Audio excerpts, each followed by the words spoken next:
이렇게 시간이 안 가는지 정말 버스 안에서 going 이불 속에서 going은 언제나 너에게 going. Assalamualaikum warahmatullahi wabarakatuh. Pada kali ini saya akan menjelaskan tentang ilmu politik. Apa sih ilmu politik itu? Ilmu politik adalah cabang ilmu sosial yang membahas antara perbedaan konflik dan interaksi, teori praktik politik, serta deskripsi dan analisis sistem politik dan perilaku politik.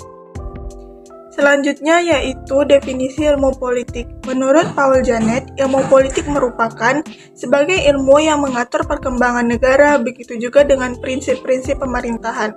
Lalu menurut Profesor Muhammad Yamin, ilmu politik sebagai suatu ilmu pengetahuan masyarakat, mempelajari masalah kekuasaan dalam masyarakat, sifat hakikatnya, dasar-dasarnya, proses-proses kelangsungannya, luas lingkungannya, dan hasil akibatnya. Selanjutnya yaitu kajian ilmu politik. Menurut Andrew Haywood, pada tahun 1997, dalam bukunya Politik, ilmu politik menjadi 4 bidang kajian utama, yaitu pertama, teori politik yang meliputi definisi politik pemerintahan, sistem dan rezim, ideologi politik, demokrasi dan negara. Kedua yaitu bangsa-bangsa dan globalisasi, meliputi bangsa dan nasionalisme, politik subnasionalisme, dan politik global.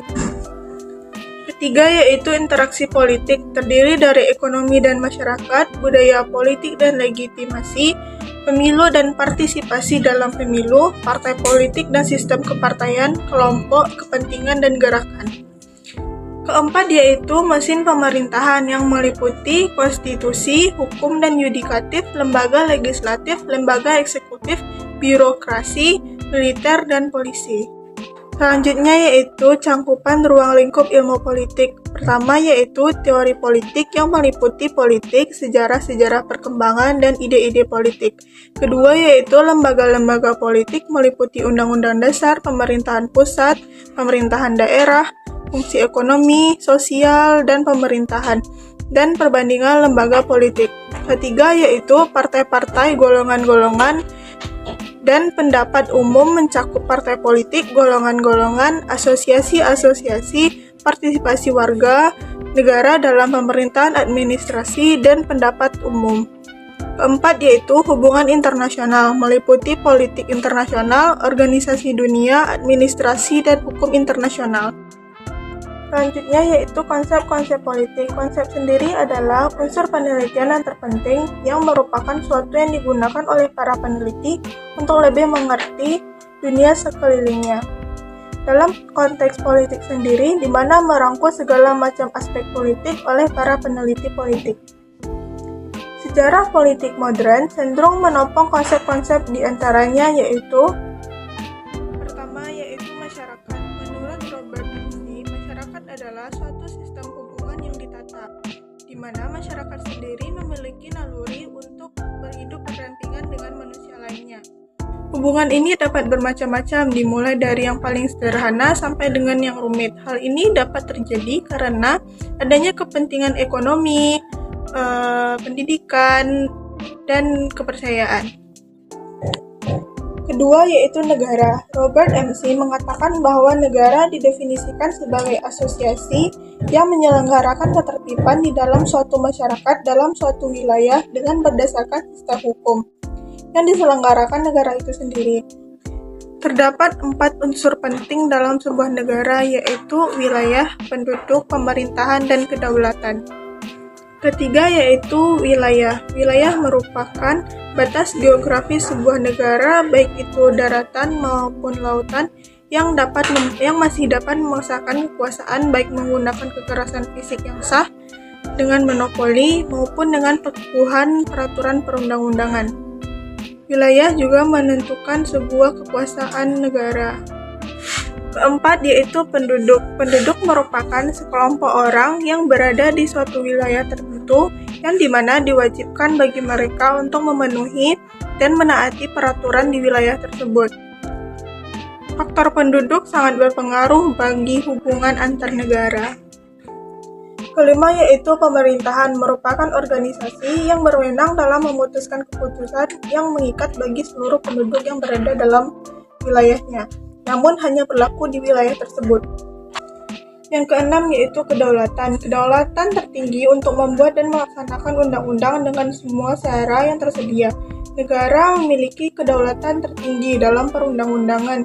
Selain itu, negara yang juga memiliki kedaulatan terbesar dalam mempertahankan kedaulatan dari ancaman negara lain. Yang ketujuh yaitu kekuasaan. Kekuasaan adalah kemampuan seseorang atau kelompok untuk mempengaruhi orang lain menggunakan sumber daya kekuasaan tertentu. Yang terakhir yaitu legitimasi. Legitimasi sangat berkaitan dengan kekuasaan. Pengamatan atas legitimasi yang berkaitan seluruh atau sebagian besar masyarakat atas kepentingan suatu rezim menjadi penting.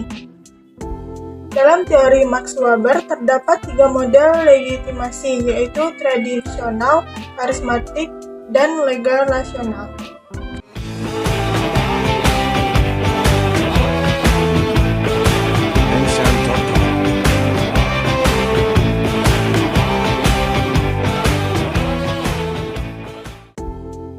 Selanjutnya yaitu proses pada sistem. Pada dasarnya, dijelaskan adanya proses input dan output. Begitu juga pada sistem politik, seperti negara terdapat input dan output, di mana input datang dari lingkungan yang berupa tuntunan dan dukungan. Berdasarkan gambar, people dimaksud adalah masyarakat atau rakyat yang kemudian menuntut sesuatu kepada pemerintah yang kemudian diolah menjadi input yang berupa tuntunan dan dukungan. Suatu negara pasti akan menerima tuntunan agar ada perubahan yang lebih baik dan terus-menerus dalam kehidupan bernegara. Contohnya dalam suatu tuntunan masyarakat agar BBM diturunkan, dan contohnya dari dukungan masyarakat adalah panutan membayar pajak. Setelah adanya tuntunan dan dukungan kemudian akan diproses melalui politik, baik dukungan maupun tuntunan itu muncul dalam bentuk kebijakan pemerintah yang mengikat yang bisa disebut dengan output. Contohnya, pada saat pandemi COVID-19, masyarakat menuntut adanya keringanan biaya pendidikan, karena pendidikan sudah sistemnya online. Lalu, input ini dikonvensikan oleh Kepres. Dalam hal ini adalah institusi-institusi perwakilan seperti parlemen, partai politik, dan kelompok kepentingan yang nantinya akan menjadi ketentuan mengenai keringanan biaya pendidikan sebagai output.